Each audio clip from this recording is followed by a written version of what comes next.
Graças a Deus. Queridos, a paz do Senhor. Alegria estar aqui neste dia, com a família do nosso querido irmão Diácono Jardel, sua esposa, seus filhos e também toda a parentela. Amém? Que tenhamos um bom domingo. As mães, que Deus esteja sustentando, agraciando e abençoando todas as mães, nesta manhã ou nesse começar de tarde. Amém? Queridos, eu quero ler com os irmãos o Evangelho de Lucas, capítulo 15. Lucas, capítulo 15. Você que trouxe a sua Bíblia, você que a tem. Bem, se você tiver também no seu aplicativo de celular, não tem problema. Bem, se você quiser acompanhar a leitura de alguns versículos que eu gostaria de ler com os irmãos aqui. Lucas 15, versículo 11 a seguir, aqui nesta manhã. Bem, ao nosso querido irmão Jefferson, Deus esteja te abençoando, meu querido. Te amamos no Senhor, que você possa continuar nesse caminho. Parabenizar você por essa atitude, embora bem novo, já entendeu que o Senhor ele deve ocupar o lugar de honra nas nossas vidas. Então, mediante essa grande vitória, que é mais um ano de vida, você está louvando ao Senhor. Quando você solicitou aos seus pais esse culto, você entendeu que nesse momento de vitória, nesse momento de alegria, o Senhor ele deveria fazer parte. Certamente ele está fazendo parte da sua vida. Você é um exemplo de adolescente, de jovem, já está partindo para a juventude. Assim como nós estamos aqui como igreja, nesse momento tão importante da sua vida, seu aniversário, que nós também possamos estar presentes em outros momentos. Quem sabe do seu casamento, na consagração, na separação de um obreiro. Continue assim. Bem, nos seus momentos importantes, que Cristo esteja sempre em evidência. Amém? Queridos, Lucas capítulo 15, versículo 11, nos diz o texto sagrado: disse-lhe mais, certo homem tinha 2 filhos. O mais moço deles disse ao pai: Pai, dai-me a parte dos bens que me toca. Repartiu-lhes, pois, os seus haveres. Poucos dias depois, o filho mais moço, ajuntando tudo, partiu para um país distante e ali desperdiçou os seus bens, vivendo dissolutamente. Amado e querido Senhor, te bendizemos nesta manhã, neste começar de tarde. Te louvamos pela oportunidade que temos de respirar e estarmos na tua presença. Senhor, foi uma bênção estarmos aqui, é uma bênção estarmos na presença do Senhor.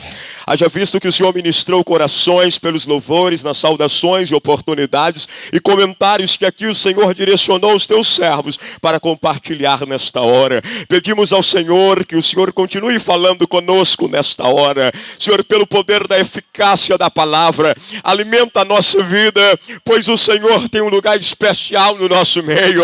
O Senhor é o destaque desta reunião, o Senhor é o destaque deste dia, porque tudo é para o louvor do Senhor, que tudo glorifique ao Senhor, e nós entendemos isso, e por isso pedimos que o Senhor continue entre nós, ministre os nossos corações, que seja, ó Deus, um dia de aprendizado, que o Senhor possa acrescentar a nós aquilo que da parte do Senhor, o Senhor deseja ministrar-nos, em nome de Jesus Cristo, amém, e amém, Senhor Jesus. Queridos, procurarei ser breve nesta tão rica oportunidade de falar com os irmãos da palavra de Deus. Irmãos, eu gostaria nessa oportunidade de abordar um pouco com os irmãos o tema família. É tão louvável quando nós, nesta manhã, nessa tarde, estamos aqui reunidos, como igreja, como família, e também está essa família, abençoada e glorificando o Senhor por essa vitória, desse jovem. Irmãos, nós precisamos, entender a importância de Cristo na família, a importância de Cristo, na comunhão familiar. E hoje nós vamos ver que muitas famílias, por causa da ausência de Cristo, estão se autodestruindo. Aqui o exemplo que Jesus conta desta parábola, ele conta a parábola de um pai que tinha 2 filhos, e o mais moço deles, aproximando-se do pai por uma insatisfação, ele pede o pai antecipadamente a sua herança. Queridos, quando o filho, ele vai até o pai, ele pede ali ao pai para lhe dar algo ali que ele tinha direito. Ele demonstra para o pai que ele não estava mais feliz na casa do pai. Ele queria conhecer o que estava do lado de fora. Ele não queria mais viver nos limites da casa do pai. Ele não estava mais satisfeito com as ordenanças, com as instruções, com os limites que foram lhe impostos. Então aquele filho mais moço, ele diz assim: não, pai, eu quero dinheiro. Eu quero curtir a minha vida. Não quero gastar o que o Senhor tem para me dar. E eu vou viver uma vida que eu sempre sonhei, o que eu sempre quis. E nessa parábola, Jesus vai dizer, queridos, que o pai, ele não amarra o filho. Certamente, acredito eu, isso é um pensamento, é um parecer meu, uma opinião minha, o pai certamente conversou com o filho para que o filho não fosse embora. Qual pai, irmãos, quer que o filho vá embora? Nenhum pai quer perder o filho. Certamente, acredito eu, que esse pai tentou convencer o filho. Mas o filho já estava decidido a viver fora das ordenanças e dos limites do pai. Então o pai deixou ir. Mas só, queridos, que esse filho vai gastar tudo quanto ele tem. Enquanto ele tem dinheiro, ele tem amigos, ele está rodeado de pessoas. Mas de repente, quando ele gasta tudo quanto ele tem, ele se vê numa condição miserável. E sabe de quem que ele se lembra? Quando ele está sem nada, quando ele está com fome, quando ele está sem amigos, quando ele está sem segurança nenhuma, quando ele está sem companhia nenhuma, sabe de quem que ele lembra? Ele lembra do pai. Então, falando aqui nesta oportunidade sobre família, a importância dos pais, da presença dos pais na vida dos filhos. Querido, veja bem que enquanto o filho estava na presença do pai, tudo ia bem, não faltava nada. Mas esse filho decide loucamente viver longe dos limites do pai. Quantos filhos estão frustrados, estão destruídos, porque não quiseram andar debaixo da instrução dos pais? Quantos de nós vivemos experiência, passamos por caminhos, porque nós entramos, queridos irmãos, em caminhos que não honravam os nossos pais, queríamos viver as nossas vidas e nós trazemos marcas e experiências da nossa vida de muita desobediência, irmãos. Quantos caminhos nós pegamos, o pai chegava, conversava e falava, filho, não faz isso, não anda com mal companhia, não faz aquilo. Mas nós achávamos que os pais não tínhamos direitos. E quanto nós sofremos, irmãos? Quanta experiência nós passamos? Esta parábola identifica em algum momento no nosso testemunho de vida. Quantos de nós passamos coisas que foram desnecessárias? Porque queríamos viver ao nosso bel prazer. Não, meu pai não sabe de nada. Não, o meu pai é quadrado, eu sou mais esperto que ele, eu sou a nova geração, sou mais inteligente, isso não vai acontecer comigo. E acabou, irmãos, que nós nos machucamos na vida, nos machucamos com muitas experiências tristes. E hoje nós carregamos algumas marcas, alguns traumas conosco, porque nós decidimos fazer como esse filho mais novo. Nós começamos a entrar por um caminho chamado caminho de desobediência. Então, esta manhã, filhos, nós que somos filhos, e nós também que exercemos também a autoridade de pais, nós como pais, nós temos que ouvir o Senhor, como foi comentado aqui. Nós temos essa responsabilidade de instruir os nossos filhos no Senhor, queridos. De instruir os nossos filhos conforme as experiências que nós vivemos, para que eles não venham também passar por caminhos que nós passamos. Irmão, a família é uma bênção de Deus para nós. Os nossos filhos são uma bênção, queridos. E nós precisamos ter esse zelo como pai. Mas agora falando mais a respeito de filhos. Filhos, sejam obedientes aos pais. Nós estamos vendo aqui jovens aqui. Nós estamos vendo os adolescentes, crianças que estão crescendo. Cresçam no temor do Senhor, na obediência do Senhor. O nosso prazer, queridos, tem que ser honrar a Deus, porque todas as coisas apontam para Deus. Quando esse filho vai viver fora da casa do pai, ele sofre. A vida dá um couro nele. Mas depois ele se arrepende e diz assim, não, na casa do meu pai, eu tinha proteção, eu tinha segurança, eu tinha alimento, era bem tratado ali. Queridos, filhos, honre os vossos pais, ouve os conselhos. Hoje em dia, irmãos, falando de família, quantas famílias não têm diálogo? Quantas famílias não se assentam mais à mesa? É um no quarto, outro na sala, outro na varanda, não tem a comunhão mais de se assentar à mesa, como era antigamente, há um tempo atrás, os filhos se assentavam à mesa ao redor, ali estava a figura da mãe, a figura do pai, e ali era um momento de comunhão, onde os filhos falavam com os pais falavam com os filhos, mas hoje, essa questão de instrução, irmãos, nós vamos ver deficiência, porque nós vamos ver pais muito ausentes, filhos muito ausentes, irmãos, e nós precisamos ter isso mais aqui, essa comunhão, nós precisamos ter mais família, nós precisamos ter momento mais de instrução, onde nós temos a oportunidade de falar de Cristo, falar da vida, falar de alguns desafios que nós estamos para enfrentar, queridos. Nós estamos aqui no aniversário reunidos e a família reuniu, mas quantas vezes nós temos dificuldade de nos reunir dentro da nossa casa? Quantas vezes nós assentamos à mesa para conversar com os filhos? O que ele está pensando? Sobre os seus sonhos, as suas vontades. Queridos, é necessário haver comunhão. É necessário haver comunhão. É necessário haver um relacionamento entre pai e filhos. Há um tempo atrás, queridos, eu experimentei disso. Os pais eram muito fechados. O pai era uma figura de autoridade que era intocável. Não se podia fazer qualquer coisa, conversar qualquer coisa com os pais, era inaceitável. Mas hoje não. Hoje isso foi quebrado. Se nós usarmos isso da maneira certa, a ferramenta do diálogo vai ser favorável. Conversarmos com os filhos tirarem as dúvidas com os pais e fortalecer esse relacionamento. Sabe por quê, irmão? Esse filho sofreu porque ele decidiu viver longe do pai. Ele queria viver longe do pai, ele queria ser dono da sua vida. Mas aí ele sofreu uma grande ruína, perdeu o que tinha e voltou sem nada. Irmãos, algo que eu quero falar aqui, frisar para nós já caminharmos para o fim. O perdão tem que existir na família, queridos. Irmão, quantas das vezes os filhos vão aprontar com o pai, vai fazer isso, vai fazer aquilo outro, e o pai tem que ter um coração perdoador.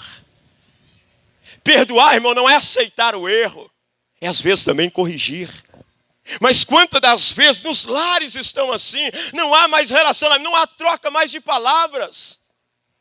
Irmãos, é muito triste quando você entra num lar, nós experimentamos isso, onde o pai chega para mim e diz assim: pastor, os meus filhos não conversam comigo, é assim, eles entram e saem, mas nós não trocamos uma palavra.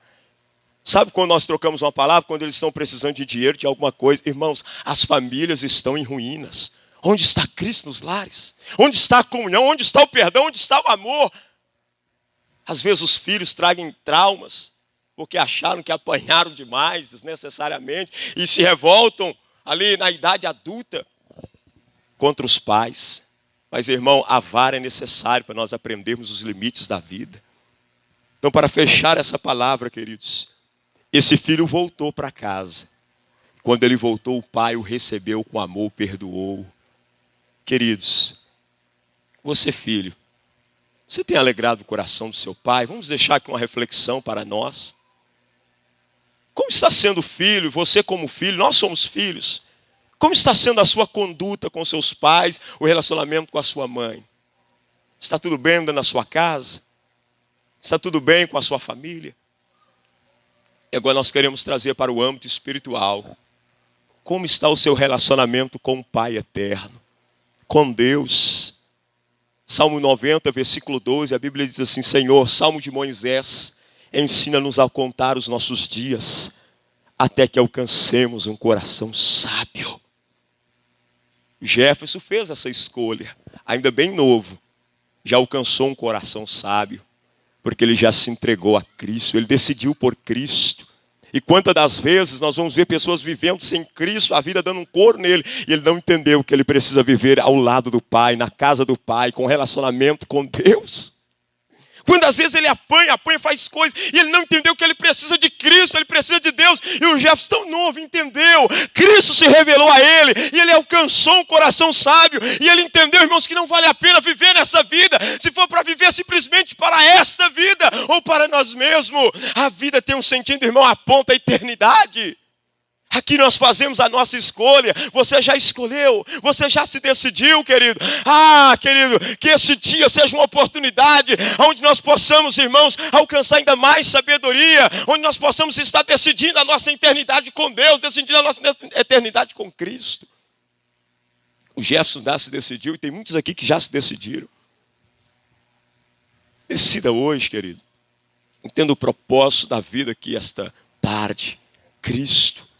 Cristo. Quantas das vezes nós vamos encontrar filhos pródigos que estão vivendo a sua vida aqui, mas estão vazios. Pode estar num churrasco, mas vão estar vazios, porque falta um Cristo. Falta o amor de um Pai eterno. Irmãos, por mais que nós estejamos cercados de amores, de pai, mãe, irmãos, mas nada se compara ao amor de Deus, ao amor do Pai. Você precisa experimentar deste amor, porque esse amor não tem falha, não há, aleluia, glória a Deus. Esse amor, irmão, não existe falha alguma, não existe defeito nesse amor. Esse amor é o mais perfeito. Então que nesse dia, nessa data marcante, onde nós estamos aqui glorificando o Senhor por mais um ano de vida do Jefferson, por ter alcançado um coração sábio no Senhor, que seja também uma tarde de salvação para você que não se decidiu, você que não quer viver os limites ali que o Pai estabeleceu. Você conhece o propósito de Deus, mas você está fugindo deles. Mas que essa tarde você possa ter um encontro com o amor de Deus. Um amor, irmão, imensurável, que nós não conseguimos medir, descrever em palavras. Mas é um amor que nós conseguimos sentir amado pelo Pai. Então não seja um filho pródigo. Não queira viver longe da presença, da comunhão da sua família. E muito menos da comunhão de Deus. E esse filho voltou, o pai o recebeu. Ele foi novamente restaurado, ele passou uma experiência. Depois ele concluiu, certamente ele concluiu, que na casa do pai era melhor. Com a sua família era melhor. Querido, sabe quem te ama de verdade? Primeiramente Deus e aqueles que te geraram. As pessoas lá fora, queridos, há interesse. Mas é dentro da nossa casa que nós vamos conhecer o que é verdadeiro amor. Amém? Deus abençoe a todos nessa tarde oportuna que temos de glorificar o Senhor. Eu quero orar com os irmãos pela vida do Jefferson aqui nessa tarde e deixar essa breve meditação para vocês que são família, nós que somos famílias. Nós precisamos, queridos, fortalecer os nossos laços familiares, aumentar a nossa comunhão, mas Cristo tem que ser o centro desta família. E eu louvo a Deus porque nós temos essa família, exemplar, Diácono Jardel, irmã Gleiciane, Laislo, Jefferson. É uma família que foi alcançada aqui pelo Senhor. E talvez tenha alguns aqui que ainda a família não foi totalmente alcançada. Querido, continue orando. Que a nossa família seja alcançada. Que o nosso lar, os nossos filhos sejam alcançados dia após dia. Então vamos orar ao Senhor nessa tarde, em nome de Jesus, queridos. Jefferson, vem à frente, por gentileza, querido. Louvado seja Deus. Irmãos, estenda as tuas mãos para nós orarmos em favor deste jovem. Aqui nessa tarde. Oh, glória. Amém, querido. Fique à vontade. Vamos orar, meus queridos, para que o Senhor continue abençoando o Jefferson, continue sustentando ele, agraciando, usando ele, cada dia mais na presença do Senhor. Pai, no nome precioso e glorioso de Jesus aqui nessa tarde, nós louvamos ao Senhor pela vida do Jefferson. Nós glorificamos ao Senhor, Deus, por esse adolescente que o Senhor, pela tua bendita graça, salvou. E nós oramos que o Senhor continue guiando os passos do Jefferson, a sua família. Nós oramos aqui pela parentela que se reúne aqui nessa tarde para glorificar o Senhor pela vida dele, por essa data importante, porque há 13 anos atrás, ó Senhor, o Jefferson veio a ser gerado e concebido, e o Senhor já sabia desde o primeiro dia que ele seria do Senhor, e nós louvamos ao Senhor por esta tão grande obra que o Senhor está fazendo na vida do Jefferson, que as bênçãos do Senhor e que a mão do Senhor continue sustentando e ajudando ele. Ajuda, Senhor, em todas as áreas da vida desse jovem, que o Senhor possa guiar, em todas as áreas da vida desse jovem, que o Senhor possa abençoar, que ele continue sendo o orgulho dos seus pais, vizinhos, colegas e familiares. Continue iluminando a vida dele, Senhor, o ministério que o Senhor tem para a vida dele, que se cumpra em nome do Senhor Jesus Cristo. Amém e amém, Senhor Jesus. Amém. Parabéns, família. Parabéns, Jefferson. Deus continue abençoando em nome de Jesus. Amém? Irmãos, aproveitando a oportunidade, eu quero orar aqui essa noite. Amém? Por famílias, né? Nós vamos fazer um clamor aqui essa noite.